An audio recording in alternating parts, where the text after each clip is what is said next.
Welcome everyone to Breaking Into Tech. I'm so excited to be back. We had a little bit of a hiatus with a few missed guests and different opportunities, and so school is back in session. Life is good, and we're back with the podcast. So I'm so excited to have Alberto here. We got to talk a little bit before we started this interview, and I think you guys are going to be really interested in his unique story. So welcome to the show. Thank you, Amanda. Excited to be here. So let's find out a little bit about your background. Tell us a little bit about who you are and help us to know who we're talking to. Yeah. So, hey everyone, my name is Alberto Avalos Cervantes. I'm originally from Los Angeles. I was born in Boa Heights. I grew up in the city of Southgate. Grew up here most of my life. Moved up to the Bay Area for college at UC Santa Barbara. Ended up studying political science. So obviously, since then things have changed in terms of what I'm doing today. But nonetheless, all of that has played a role, as we'll probably talk about a little bit here, into kind of getting to where I am. But yeah, been a huge fan of Sabio ever since they started. I met them many years ago in a former life when I was doing more computer science education technology, building out programs for computer science education. Huge fan of Liliana and Gregorio ever since, and so the universes aligned, stars aligned. We ended up, I ended up doing Sabio, and changed my life for the better. Very transformative program. So happy to be a part of this and share, and hope that I can provide some insight that can be helpful to either people who are considering the program, who are in the program, and alumni as well. Yeah, it sounds like you have an interesting background and a lot of varied experiences. So I'm excited to hear your journey because it sounds. Did you get your degree in political science? So I Okay. got a degree in political science. Yep. So, how did you go from a degree in political science, and then you mentioned, working on computers in the back Yeah. end, and to Sabio? Like, I feel like there's a story in there. Yeah, no, definitely, Amanda. I always think of that one image you see online sometimes of, how, everyone thinks success is just kind of a straight line versus what it actually will look like, and the twists and turns. And, my experience is just like that. There's nothing too different from what I've gone through. And so, when I went to Santa Barbara, I studied political science. I ended up moving into right after college into working for a couple of political campaigns. Obviously kind of that seamless transition. I originally had considered law school, and thankfully I didn't take that kind of huge commitment, jump right off the bat. Ended up joining a couple of political campaigns in Los Angeles. One for the more for initially was part of Emmanuel Pleite's mayoral campaign for LA for mayor, and then subsequently part of Eric Garcetti, who was a former mayor of Los Angeles as well. And so I did that for right out of college for about total about a year.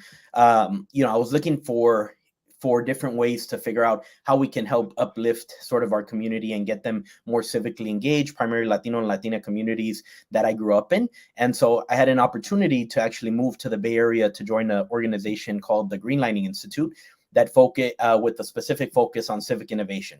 What are the gaps? What are the specific areas, the pain points, if you will, that our community faces to continue to be involved within the civic process. So having gone from the campaign specifically, knocking on doors, talking to voters, understanding, why, are you going to vote? Do you know there's an election? Understanding what are some of their pain points, just, firsthand on the ground level.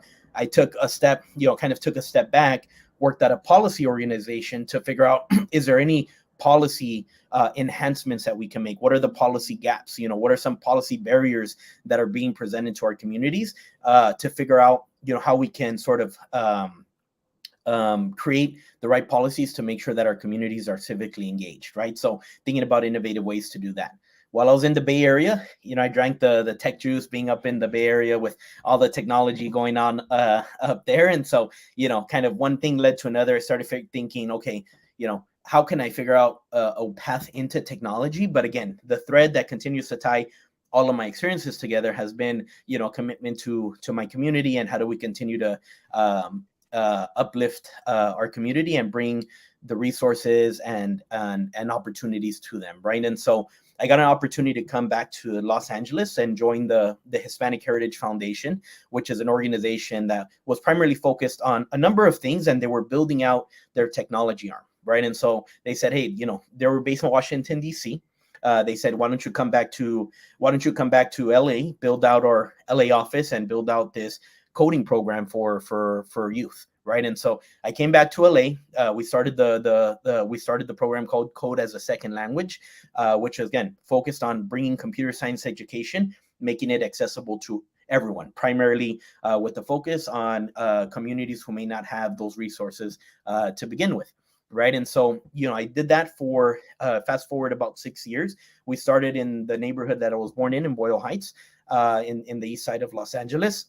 And we ended up, fast forward 6 years, we ended up working with the top companies in some of the top companies in the world, your Googles, General Motors, Best Buys, Targets, all of that. And actually Sabio, Liliana, and Gregorio were part of a number of our programs as well. And so again, kind of they've been also part of that journey. Sabio's been a part of that journey even before I joined their program, right? And so did that for about 6 years. We grew the program, 70 plus cities in the US, 100 plus schools, still going today. So it's definitely one of the things that I'm most proud of, Amanda, as having done in my career. And so, after I was doing that, I said, I got to practice what I've been preaching, the good word of computer science. And so I said, I'm going to dive all in and go straight into computer science and make computer science a career, right? And so make software engineering a career, because I'd gotten more and more over the course of 6 years, something stick. So I just wanted to formalize that and strengthen my skill set within that. So, ultimately what I then did was I talked to Liliana, I talked to Gregorio, I joined the program in January 2020. It was extremely powerful, transformative experience that, has kind of brought me to where I am today. But I'll pause there. I know it's kind of a lot of information, but hopefully, kind of bring you up to speed, everyone up to speed of what's led me here. And you'll kind of, you're still with the question mark of, wait, how did he get from here to here? I still ask myself that every day too. So I like how you talked about there's lots of twists and turns, and I love that you where your passion is to help people, to bring people up, and to help the community that you grew up in and other people who may be in similar situations. So I love hearing that thread go through your story. So it might not sound like, as a career path, if you just listed all the different jobs, you might not see the connection, but you can see that theme when you talk about your passion and why you want to help people. So you told us you had gotten in the tech world and you were doing a little bit of the software engineering. Why did you decide to jump in and attend Sabio's bootcamp? Yeah, I've known Sabio for many years, but nonetheless, obviously doing justice to myself and making sure that I evaluate what are all the different programs out there, what are all the different potential opportunities out there to learn computer science, which one is going to set myself up for success. And so, I did my due diligence around that on, which are the boot camps out there, what are the programs out there that are most invested in their student success, right? And so for me, it was really looking for really kind of two things, right? Two things were, one, I was just looking for a program that had great people, and then two, that were going to be all in on me because I was going to be all in on them, both with my time and financially, right, in that aspect, right? And so that criteria had to be met for me to make sure that I was going to be willing to make that jump, right? And so after I did my due diligence, talking to Liliana, Gregorio, and looking at everything else out there, I said, this is the program for me. I talked to a series of different alumni as well to make sure, get a sense from them what their experience was, and how they're doing, post the program and everything of that sort. And so that's kind of the thought process that I had going into Sabio, at least. Yeah, so you found Sabio, you did your research, and you said this feels like the right program for me. But was there a driving factor? Were you trying to expand your Yeah. skills, or were you looking for, to make more Yeah. money? What was the real driving factor that led you to even, Yeah. start looking into that? Yeah, for me, it's, and I kind of always say this. It's, it was it was, I was trying to expand my skill set primarily, Amanda, in the sense Okay. from a technical perspective, right? I felt very comfortable sort of on the business side, or comfortable enough on the business side, and wanted to kind of venture out and build out that technical skill set, right?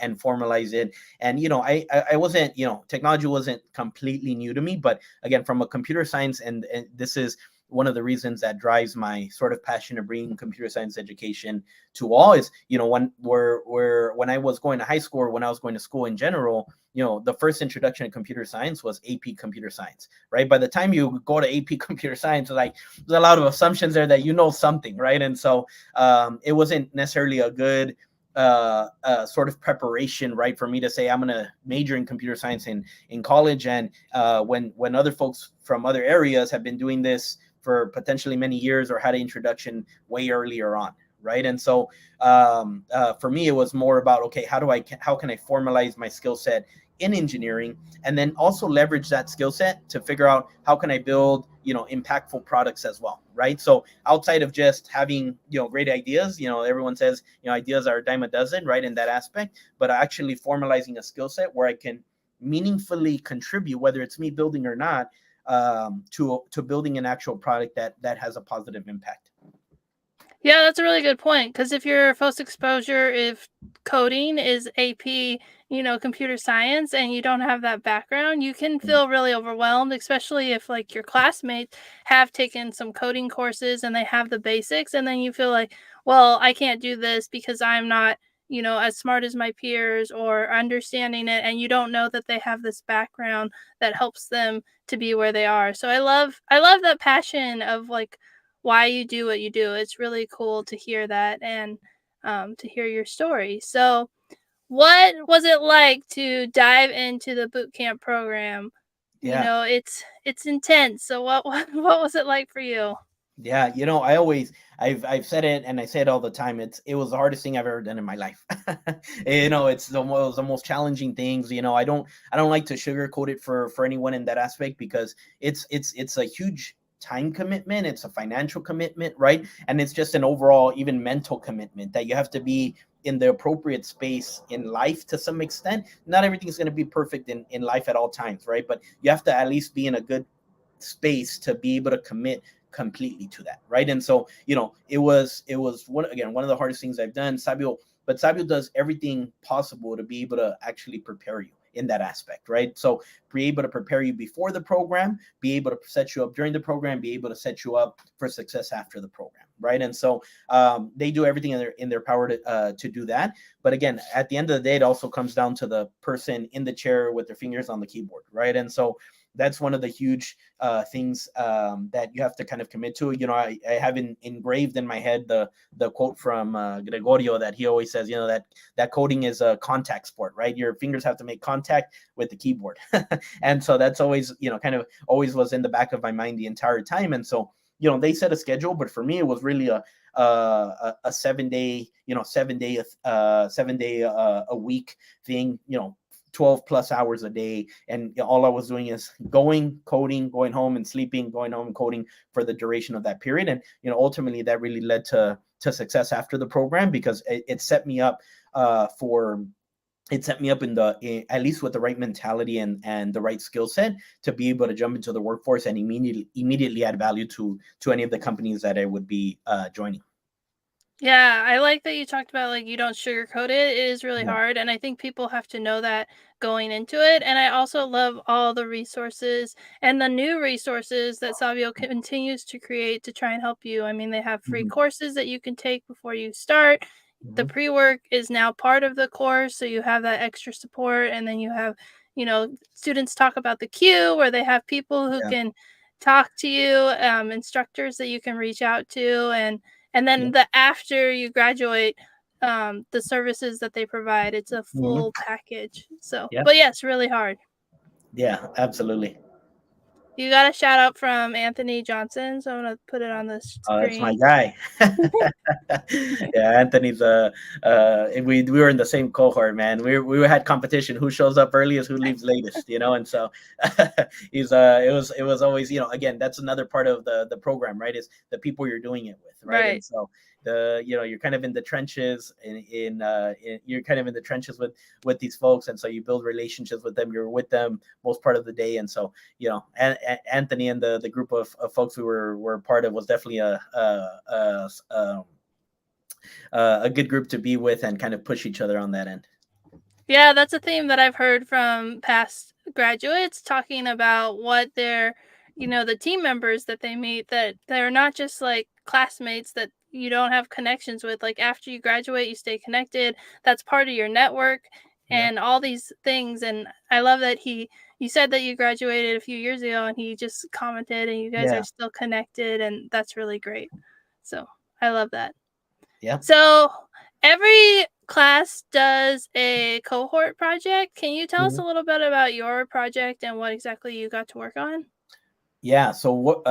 So the project that we were essentially tasked with was building out a platform to connect. What we it was ultimately just in the front end of this is it was called Interns LA, right? And the Interns.LA project was essentially with the focus of how do we connect employers with diverse, popular, and skilled talent, right? And so there's always obviously companies, we're all aware companies struggle on multiple parts to find talent. Finding talent is not an easy thing to do, right? And so at the core of that platform was how do we find top talent and how do we easily match them with some of these companies who are looking for that talent, right? And so again, it kind of tied to also my passion of figuring out how do we get folks who are very skilled and hardworking into some of these top companies as well, right? And so that was ultimately the nexus of the project, or the core purpose of that platform that we were building.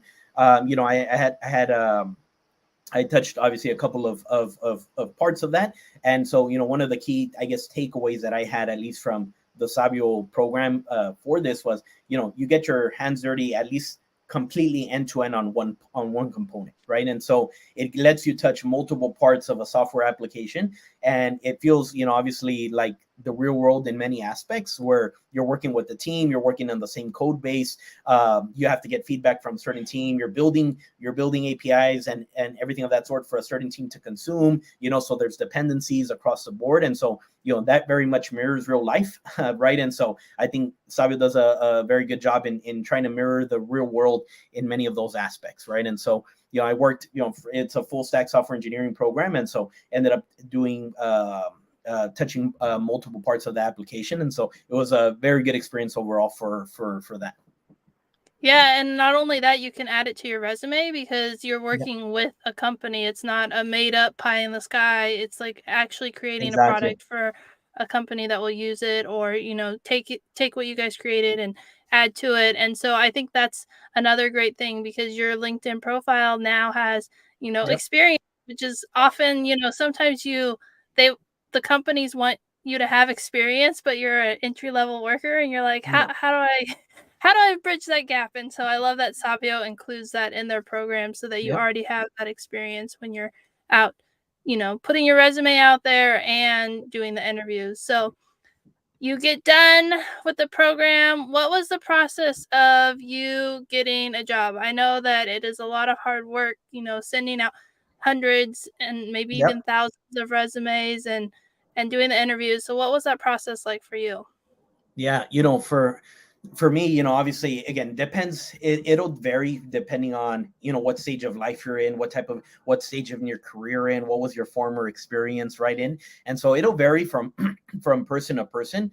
For me, is I had spent 6 years building relationships with a number of people across the U.S. specifically for that program that I built out, code as a second language, and so I developed great relationships with a ton of different founders and everyone building different companies across the US, right? And so for me, step one was, okay, let you kind of tier it out, right? Is who do I know that can already kind of potentially connect me or that I can immediately chat with, and kind of level set with them where I'm coming from and what experience I bring.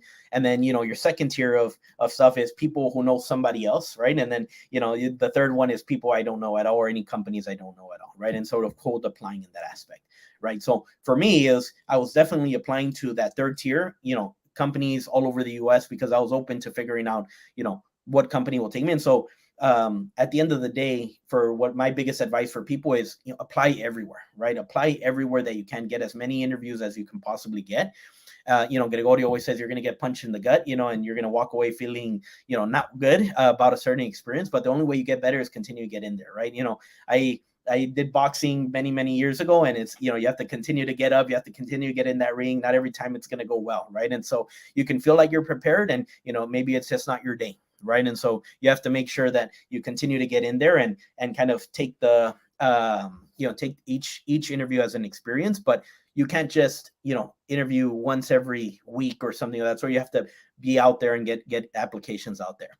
For me, I mentioned that, I reached out to that first tier of people I knew, and so there was a gentleman who I knew in Austin, Texas, who was running a company. I had met him many years before that. And, again, stars align at some times, right? And so stars aligned where he was actually looking for some software engineering talent. And he had, he was building out his team and everything of that sort. And so I had a conversation with them, and, one thing led to another, and and I was able to, he hired me basically 2 weeks even before before Sabio ended. Wow. Right. And so, again, sometimes it's a combination of things, right? Getting a job doesn't always just look one way, and so for me, it looked slightly different just because I had that relationship with a couple of people in that aspect, right? And so, it was an amazing experience. Again, Sabio prepares you very well with, potential interview questions, all this prep material that you can do or use or leverage. And so it was, again, a great experience overall, where you feel pretty prepared, but you have to, nonetheless, no one's going to go out there and apply for you. No one's going to go out there and interview for you, right? And then collect that feedback and iterate and get better, right? And so you have to be the one to actually do that. Yeah, that makes a lot of sense. And I love how you talked about the 3 tiers of, like, your network. And I think sometimes people, I mean, you did have a good, strong network, and so that really was helpful. But even if you've never worked in software engineering, you might know people, and it would be, when you're looking through, starting to apply for jobs, look through the people that you know, see if anyone has a connection. I like that second tier of, like, maybe you don't know someone directly, but you know someone who does know someone, and that can help get you in the door. And so I think that's great. And yeah, you still have to do the hard work, and sometimes things work out. I've talked to some people who get jobs like really quickly, like you, and others who it took 2 to 3 months, and some even longer. But it is a process that you have to go through, and it is a lot of hard work for sure. Yeah. So you got your job, you got started. What was that transition like to go from Sabio graduate to employee? Yeah, it's obviously different, right? Because now you go from to some extent a safe environment, in sense where you're in a learning, you're still learning, you're in a program overall. You have obviously great resources within Sabio's instructors, within your cohort and everything, that you're all going through the same thing. And so you step into the kind of you step into a different role that's not within the program, obviously. And it's a whole different level of responsibility. A lot of folks know this well. After the program, the learning doesn't stop, right? It never will stop within software engineering, right? And so you have to actually, after the program, you have to continue to work to some extent similar pace, to continue to upskill within the role that you're looking to get as well. Or if you just get a job, again, they may be using different technologies. Chances are they actually are using different technologies, right? And so you have to upskill on all those different technologies, and then kind of do mini boot camps, if you will, or mini programs within that, to get up to speed on what are the technologies they're using, what are the workflows that we have to do within here, what are best practices that this engineering organization follows, right? And so it's a whole different set of responsibilities. But again, you're prepared for most of it. But again, at the end of the day, every experience is going to be different as well. So you have to be comfortable with being uncomfortable in that aspect, right? And continue to learn and continue to use the resources resources to make sure that you feel comfortable in reaching out for help, right? And asking the right questions, right? The whole concept of the queue within Sabio is, are you asking questions, one, and are you asking the right questions, right? And so over the course of the program, the goal is to ask better and better and better refinement of questions, so that when you get into the work, jump into a different company, you're in a much better place to ask better questions, right? And so that's ultimately the goal there.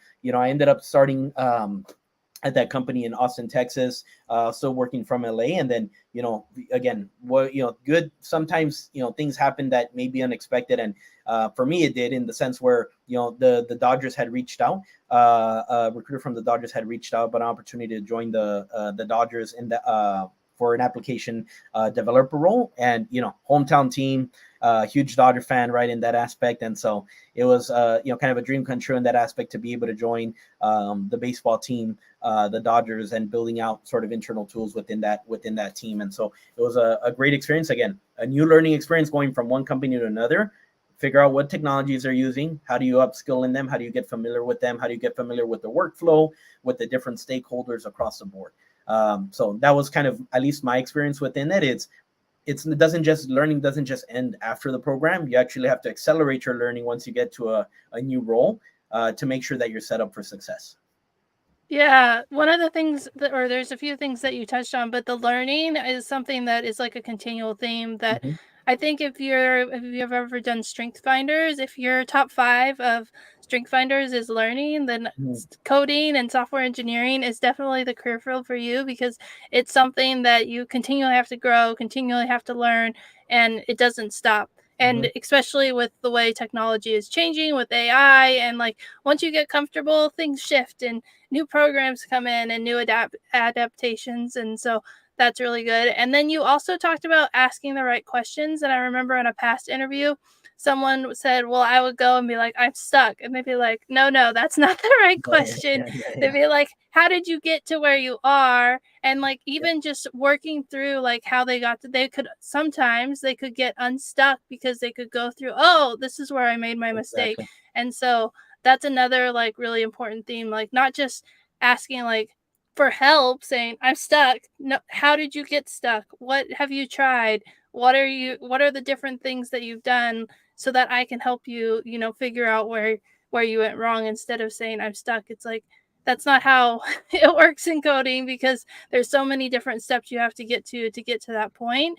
And so you have to have that background. So those are Yep. two really important themes. So, and are you still at the Dodgers right now? So no, so I actually moved into product. So I moved into, from Yeah. software engineering, I moved into product management, and so currently I'm actually, so after I was for some time at the Dodgers, I got a opportunity. Somebody reached out about opportunity to explore a role in product management within a company that was called WePay. They got acquired by JP Morgan Chase in 2017, so it's a payments company.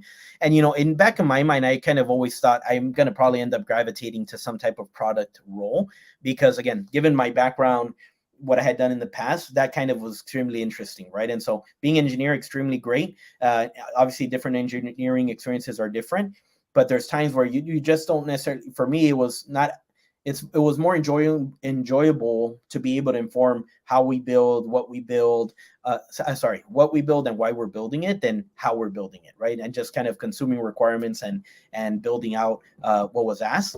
I kind of wanted to be on the front end of that and being able to inform what we're actually building, right? And so, again, good opportunity. One of my good.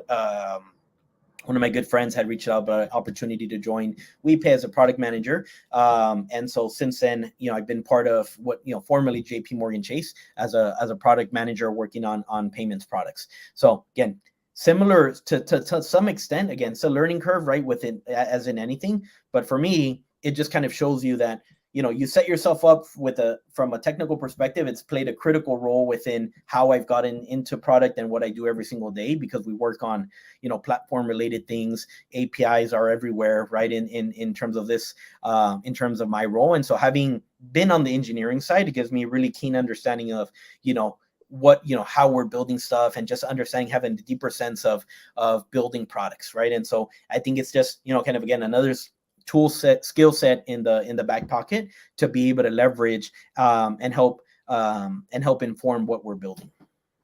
Yeah, and I like how I mean, you've had pivots through all your career, and I love that your pivoting continues Mhm. after Sabio, and you're able to take that background that you experienced as, going through Sabio, being in the software engineering career field, and then pivoting over to the product side where you can still leverage that engineering background and even asking the right questions because you understand like how the software is Yep. created. I think is really probably something very valuable for your team and your employer, and it just shows that it's it's like Sabio opens the door to, like, your future, and you could stay in software engineering, but you could also leverage that and, move to something that it might not make sense on the outside to people, but when you hear your story, you can see, like, how you made that different shift, so I think that's really cool. So, we're essentially out of time, but I wanted to ask you one last question of what advice would you give to someone who's considering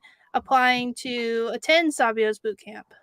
Yeah, so I guess I have a couple of pieces of advice. Is just one is be ready to go all in, right? Be ready to make that commitment. Make sure that you're in the right space to make that commitment, because to be able to maximize what Sabio offers is you have to be again in the right sort of mental space. Obviously, the right time in there's never a right time, right? If you're sort of on the fence, there's never going to be a right time, but you have to be well enough in a good enough position to be able to make that commitment and sort of put certain things aside for the course of the program to be able to be successful in it, right? Two is don't be afraid to kind of ask to be able to evaluate everything out there in terms of what are all the considerations of why Sabio specifically. For me, I did that as well, and I kind of maybe selfishly say all roads lead back to Sabio in most cases, just because of the investment that they make in you, right? That their success is actually you being successful. Otherwise, there's it limits how much they can grow as well, right? And so that's a key part of it. And so feel free to do your homework, but again, ask the right questions to a lot of these programs. Make sure that they're invested in you. And then the last thing that I'll probably say is that don't be afraid to ask questions even when you're within Sabio. Is continue that thread of being comfortable asking questions to people who are in your cohort, to alumni, to the staff, to everyone that anyone that is within that sort of Sabio universe, because they're all willing to help you.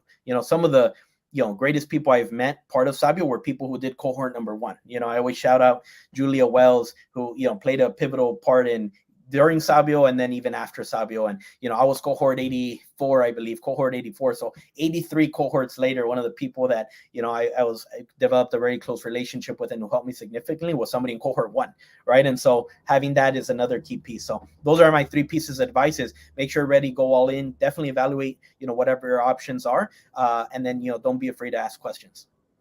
Those are great pieces of advice. I love that you talked about like be ready, go all in, but it's going to take sacrifice and Mhm. just know that up front. And then you once again hit on the value of a network and the fact that Sabio doesn't just say, okay, you graduated, good luck. They have this alumni network where different cohort members can help people and, just expand your network even more than what you already had built up. But as a brand new software engineer, you're given this gift of having a network of people who you can reach out to, ask questions, Yep. see if they have openings. And I think that's really great. And Yeah. definitely check out and do your research because it is a big commitment, time commitment, and financial. And so you should do all your research and know that Sabio's right for you. But I think your interview is a great example of why Sabio is such a great program. So thank you Mhm. so much for your time. I really enjoyed learning a little bit about your story. So Yeah. thank you. Yeah, thank you so much, Amanda. And if anyone wants to reach out via LinkedIn, always happy to help anyone who are either considering the program, in the program, or after the program. Happy to help as well. So you can find me on LinkedIn, and happy to help anyone. That's great. And I'll add that to the comments so that if people want to find your LinkedIn profile easily, they can just go in there and grab it. So thank you so Awesome. much. Thank you. Have a good one. Bye, everyone.